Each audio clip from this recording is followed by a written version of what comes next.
दो काली तीन गोरी बहू का करवा चौथ। अरे कहाँ गई दोनों की दोनों? जब भी घर में कोई काम होता है मैं इन्हें इधर उधर ढूंढती रहती हूँ, लेकिन कहीं नजर ही नहीं आती। तभी किचन से आवाज आती है। लगता है किचन में कोई है, वहीं जाकर देखती हूँ इन दोनों को आखिर क्या कर रही हैं। मनोरमा किचन में जाती है, जहाँ उसकी दोनों काली बहुएं सभी के लिए नाश्ता बना रही होती हैं। तुम दोनों अभी तक यहीं पर हो? अरे ये नाश्ता पानी तो होता रहेगा, घर की साफ सफाई कब करोगी? मेरे हिसाब से तो तुम्हें सुबह 5 बजे उठ जाना चाहिए था। माँ जी हम तो सही समय पर ही उठे हैं। अच्छा वो तो दिख रहा है, मैंने तुम्हें कहा था ना करवा चौथ आ रहा है, जिसके चलते तुम्हें घर में साफ सफाई अच्छे से करनी है। और आज जाकर छत पर भी साफ कर लेना। तुम्हें पता है ना हमारे मोहल्ले की सभी औरतें अपना व्रत खोलने हमारे घर की छत पर ही आएंगी, क्योंकि हमारे घर की छत इतनी बड़ी जो है। ठीक है माँ जी आप चिंता मत करो, हम सारे काम अच्छे से कर लेंगे। काव्या की बात सुनने के बाद मनोरमा वहाँ से चली जाती है। उसके जाते ही काजल काव्या से कहती है, जब देखो इन्हें हम ही दिखाई देती है। अरे वो दूध की धुली गोरी चिट्टी तीन बहुएं तो पैर पसार कर अपने कमरे में सो रही हैं। हम ही क्यों करें सारे काम? अरे मेरी प्यारी बहन, बात को समझने की कोशिश कर। ससुराल में पहला करवा चौथ है और मैं नहीं चाहती कि माँ जी किसी भी बात से लेकर हम दोनों को ताने कसे। मैं तो बस आपकी वजह से और माँ बाबूजी की वजह से ही चुप रहती हूँ, वरना तो इन लोगों को मैं अच्छा सबक सिखा सकती हूँ। ऊपर से हम दोनों बहनें इतनी गरीब हैं कि अपने माता पिता की इज्जत खराब नहीं करना चाहती, लेकिन ये लोग हमारी मजबूरी का फायदा उठाते हैं। काजल की बात सुनकर काव्या कुछ कह नहीं पाती। दोनों बहनें सभी के लिए नाश्ता बनाने के बाद घर की साफ सफाई में लग जाती हैं। दोपहर के 12 बज रहे होते हैं। तब मनोरमा की तीनों गोरी बहू नींद से उठकर आती हैं। अरे माँ जी हमारा ब्रेकफास्ट अभी तक तैयार नहीं हुआ है क्या? सासू माँ कितनी बार कहा है हमारी सारी चीज टाइम टेबल से होनी चाहिए। अरे बहू तुम जरा बैठो तो सही, अभी तुम्हारा नाश्ता मंगवाती हूँ। मनोरमा अपनी काली बहू को आवाज लगाकर नाश्ता लाने के लिए कहती है। तभी मनोरमा की तीसरी बहू कहती है, पता नहीं ये घर है या फिर जंगल, खाने को यहाँ तो कोई टाइम टेबल ही नहीं है। हमारे नाश्ते का हमारे मायके में हम लोग कितनी खुशी से रह रहे थे और वहाँ पर हमें किसी भी चीज की कमी नहीं होती थी, क्योंकि 10 नौकर हमारे आसपास घूमते थे। मेरे होते हुए क्यों चिंता करती हो बहू? तुम्हें तो कमी मैं यहाँ भी नहीं होने दूंगी। अभी इन दोनों की वाट लगा कर आती हूँ। मनोरमा ऐसा कहकर तुरंत ही अपनी दोनों काली बहू के पास जाती है और कहती है, अरे तुम दोनों को तब से आवाज लगा रही हूँ, क्या तुम्हें मेरी आवाज सुनाई नहीं देती है? आवाज का घूंट भर भर कर पी रही हो। काव्या और काजल रसोई में ही अपना नाश्ता कर रही होती हैं। क्या बात है, तभी तो मैं बोलूं ये राशन इतनी जल्दी जल्दी कैसे खत्म होता है? तुम दोनों यहाँ जो ठूस लेती हो फिर बाद में भी खाती हो, मेरी गोरी बहू के लिए नाश्ता बचेगा भी कैसे? ये बात नहीं है माँ जी, आप गलत समझ रही हो। हम काम करके थक गए थे, फिर अभी हमें रसोई में भी थोड़ा काम करना था, इसलिए हमने यही नाश्ता कर लिया। बात पलटने की जरूरत नहीं है, जल्दी से मेरी गोरी बहू के लिए नाश्ता लेकर आओ, बाद में खाना तुम अपना नाश्ता। मनोरमा ऐसा कहकर चली जाती है, जिसके बाद काव्या और काजल दोनों तीनों गोरी बहू के लिए नाश्ता बनाकर डाइनिंग टेबल पर लगा देती हैं। चलो हमारा नाश्ता तो आया, बाकी के काम अब बाद में करना, अभी हम नाश्ता कर रहे हैं। इतने जाकर तुम दोनों हमारे कपड़े इस्त्री कर दो, हमें करवा चौथ की शॉपिंग के लिए जाना है। और हाँ मेरी बात सुनो, पिछली बार तो तुमने मेरे कपड़े प्रेस करके जला दिए थे। ये कपड़े तुम्हारे बाप की तनख्वाह से नहीं आते हैं, इसलिए ध्यान से प्रेस करना। अब जाओ यहाँ से। मनोरमा के साथ साथ उसकी तीनों गोरी बहू भी उसकी काली बहू को कुछ नहीं समझती थी। तीनों नाश्ता करके करवा चौथ की शॉपिंग के लिए निकल जाती हैं और यहाँ काली बहुएं अपनी गोरी जेठानियों के कपड़ों को प्रेस कर रही होती हैं। करवा चौथ का त्योहार हमारा भी तो आने वाला है, ऊपर से हमारे पति भी दुबई गए हैं, पता नहीं कब लौटेंगे। हमारे पति भी तो यहाँ नहीं रहते, अक्सर वो कभी कहीं तो कभी कहीं जाते ही रहते, वो भी हमें पूरा समय नहीं दे पाते, तभी इस घर में हमारे साथ ऐसा बर्ताव होता है। काव्या और काजल एक दूसरे से अपना दर्द बांटती हैं। इधर तीनों गोरी बहुएं बड़े बड़े शॉपिंग मॉल में शॉपिंग कर रही होती हैं और वहीं अपने पतियों को बुला लेती हैं। ये साड़ी तुम पर बहुत अच्छी लग रही है शेफाली। इस बार तो तुम मेरे ही पसंद के कपड़े पहनना अनन्या। देखा तुमने नीतिका, उन दोनों ने अपने लिए कुछ न कुछ पसंद कर लिया और तुम्हें तो इतनी देर से कुछ पसंद ही नहीं आया। इतना कुछ है तो सही, मैंने जो पसंद किया है मुझे वो सब कुछ खरीदना है। ढेर सारी करवा चौथ की शॉपिंग करने के बाद तीनों वापस घर लौट आती हैं। वो अपने साथ साथ अपनी सास के लिए भी बहुत कुछ लेकर आती हैं। माँ जी देखो, हम आपके लिए लाल बनारसी साड़ी लेकर आए हैं, हाथों के लिए चूड़ा लेकर आए हैं और ये लाल और गोल्डन कलर की ज्वेलरी भी लेकर आए हैं। इन्हें पहनने के बाद तो आप बहुत खूबसूरत लगेंगी। हम तो आपके लिए हमेशा कुछ न कुछ लेकर आते हैं, लेकिन आपकी ये दोनों निठल्ली बहुएं आपको इस बार करवा चौथ पर क्या देने वाली हैं? इन फटीचरों से उम्मीद भी क्या कर सकती हूँ, जैसे गरीब खानदान से आई हैं वैसे ही गरीब तोहफे ही देंगी। ये सुनकर उन दोनों को बहुत बुरा लगता है और वो अपने कमरे में जाकर रोने लगती है। किसी से कुछ ना कहने के बाद भी सब लोग उन्हें ताने देते रहते हैं। ऐसे ही कुछ दिन बीत जाते हैं और करवा चौथ का त्योहार आ जाता है। एक तरफ गोरी बहुएं अपने कमरे में सज संवर रही होती हैं, तो दूसरी तरफ काली बहुएं घर में साफ सफाई कर रही होती हैं। करवा चौथ वाले दिन भी उन्हें ही घर के सारे काम करने पड़ते हैं। शाम की पूजा का समय हो रहा है, चलो जल्दी से नहा धोकर तैयार हो जाते हैं। काजल और काव्या दोनों अपने कमरों में जाकर अपनी सिंपल साड़ी पहनकर तैयार हो जाती हैं। उन्हें देखते ही गोरी बहुएं कहती हैं, अरे अरे देखो तो सही, ब्लैक ब्यूटी आ रही हैं। हम चमके या ना चमके, सभी औरतों के बीच में ये ब्लैक ब्यूटी तो जरूर चमकेंगी। अरे हमारा रंग काला है तो इसमें हमारा क्या कसूर है? और फिर हम अपने पति के लिए सज सवर कर आई हैं, ना कि तुम लोगों को दिखाने के लिए। ज्यादा कैंची की तरह जुबान चल रही है तेरी। अब तुम दोनों यहीं रहोगी और पूजा में भी नहीं आओगी। तीनों गोरी बहुएं पूजा में चली जाती हैं और उन दोनों को कमरे में बंद कर देती हैं। जिसके बाद दोनों को कुछ समझ नहीं आता। उन्हें करवा चौथ की कथा सुननी थी, जिसके चलते काव्या अपना दिमाग चलाती है और YouTube से करवा चौथ की कथा सुनकर पूजा बहुत ही श्रद्धा के साथ पूरी करती है। अच्छा हुआ हमने कथा सुन ली, अब पता नहीं दरवाजा कब खुलेगा। तभी मनोरमा दरवाजा खोलकर अंदर आती है। तुम दोनों को यहाँ किसने बंद कर दिया? चलो चलकर शाम के खाने की तैयारी कर लो। शाम को मेरे 5 बेटे घर पर ही होंगे, उनकी पसंद का सब कुछ होना चाहिए।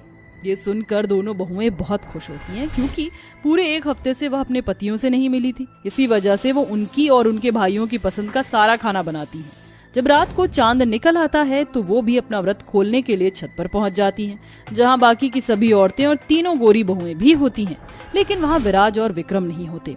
ये देख दोनों मायूस हो जाती हैं और अपनी गोरी जेठानियों को अच्छे से करवा चौथ बनाते हुए उन्हें अपने पतियों की याद आ जाती है। कहाँ रह गए, पता नहीं हमारे पति, क्या उन्हें हमारी आज भी परवाह नहीं? तभी पीछे से विराज और विक्रम आ जाते हैं और खुशी से उनसे कहते हैं, अरे तुम्हें पता है मेरा प्रमोशन हो गया है, अब हम लोग यहाँ नहीं रहेंगे, हम यहाँ से अमेरिका चलेंगे। हम दोनों भाइयों ने खूब मेहनत करके अमेरिका की कुछ कंपनियां खरीद ली हैं। अब हम सब वहीं रहेंगे। ये सुनकर काव्या और काजल बहुत खुश होती हैं। तभी उन तीनों गोरी बहू के पतियों को उनकी कंपनी से कॉल आता है। फ्रॉड के चलते उन तीनों को कंपनी से बाहर निकाल दिया जाता है।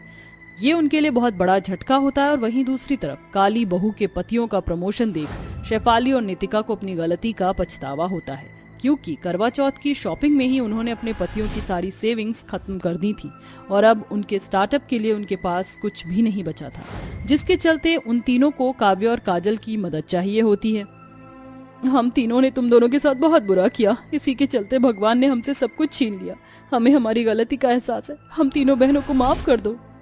तुम तीनों को गोरे होने का इतना घमंड था कि तुमने कभी दूसरे की परेशानी को समझा ही नहीं, लेकिन हमारा दिल तुम्हारी तरह पत्थर का नहीं है, हम तुम्हारी मदद जरूर करेंगे। वह अपने पतियों से पैसे लेकर उन तीनों को दे देती हैं, जिसके बाद उन तीनों के पति भी एक नया स्टार्टअप करते हैं। उस करवा चौथ के बाद तीनों गोरी बहू का बर्ताव अपनी काली देवरानियों के लिए बिल्कुल बदल जाता है और अब वह उनके साथ खुशी से रहने लगती हैं। चौथ एक दिन आप यूं हमको मिल जाएंगे। अरे वाह, सारा काम हुई गवा है। ओहो, माँ जी की लहसुन की चटनी पीसना तो भूल ही गई, अभी निपटा लेवत है। हमारी देसी घूंघट वाली बहू श्वेता से तो आप मिल लिए, आइए जरा इनकी मॉडर्न देवरानी अविका से मिलते हैं, जो हर समय फैशन के चक्कर में रहती थी और हेडफोन लगाकर गाना सुनना ऑल टाइम फेवरेट था। आई मैं तो आई नजारों के अनजान एक जगह, छूना ना मुझसे दूर रहना, परी हूँ मैं, परी हूँ मैं। ओ परी की बच्ची, बहुत देर हो गई, तुझे लैपटॉप का चार्जर नहीं मिल रहा है, दे दो वरना सच में परी बना दूंगा। हाउ डेयर यू, तुम्हें दिखाई नहीं दे रहा, सॉन्ग सुन रही हूँ। और तुम्हें कितनी बार बोला है, अपने कपड़े पहनने के तरीके को थोड़ा बदलो। मॉडर्न चीज पहननी है तो जीन्स टॉप पहन लो, ये शॉर्ट फ्रॉक पहनना जरूरी है? हाँ, घर में पिताजी हैं, तुम्हारे जेठ हैं, थोड़ा तो लिहाज करो। अर्पित, व्हाट आर यू सेइंग?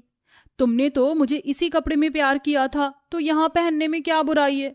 लोगों को सोच और नजर अच्छी रखनी चाहिए, कपड़ों का क्या है। और ससुराल में मुझे ऐसे मॉडर्न बनकर रहते रहते 2 महीने हो चुके हैं, तो अचानक से क्यों बोल रहे हो? बाय द वे, सामने की टेबल पर तुम्हारा चार्जर पड़ा है, ले लो।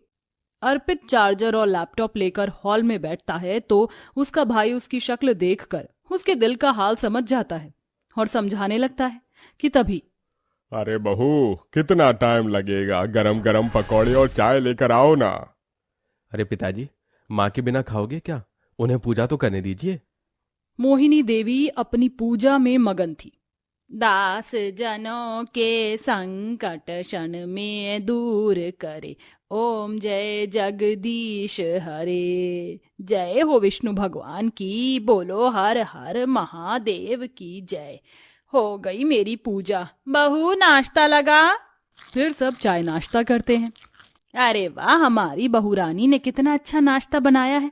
और ये फैशनेबल मॉडल बहू कहाँ रह गई? उसे खाना नहीं खाना है क्या? आपने बुलाया माँ जी और मैं चली आई। वैसे मेरा आज का मेकअप और हेयर स्टाइल कैसा लग रहा है? खैर छोड़िए, इंस्टा पर पोस्ट डाली है, 1000 लाइक्स आई हैं, मतलब ऑलरेडी अच्छी लग रही है। अच्छा था बेका। भैया आपने ये क्या किया? मेरी शर्ट पर चाय के दाग लग जाएंगे। ऐसी क्या हंसी आ गई आपको? तुम्हारी पत्नी है, तुम्हें पता नहीं? खुद ही पूछकर खुद ही अपनी तारीफ कर लेती है। हाँ जेठ जी, इसीलिए, क्योंकि आप सबको वो ऐसे कपड़ों में अच्छी नहीं लगती, पर मैं ऐसे ही पहनूंगी। बहू कुछ नहीं तो अपने ससुर जी के सामने ही शर्म कर लिया कर, टांगे दिखा रही है। बड़ी बहू से सीख घूंघट में रहना। माँ जी, मुझे ऐसे ही रहना पसंद है, एनी दिक्कत? और जहां तक बात जेठानी जी की है, तो मैंने उन्हें अक्सर देखा है, बेचारी आपकी वजह से घूंघट करके रहती हैं, लेकिन काम करने में उन्हें भी तकलीफ होती है। और मुझे अपना इस तरह हाल नहीं बनवाना है आपसे। अब कोनो बात नहीं माँ जी, देवरानी जी को जब यही पसंद है तो करने दीजिए, छोड़िए। श्वेता बहू ठीक कह रही है, सब चुपचाप खाना खाओ।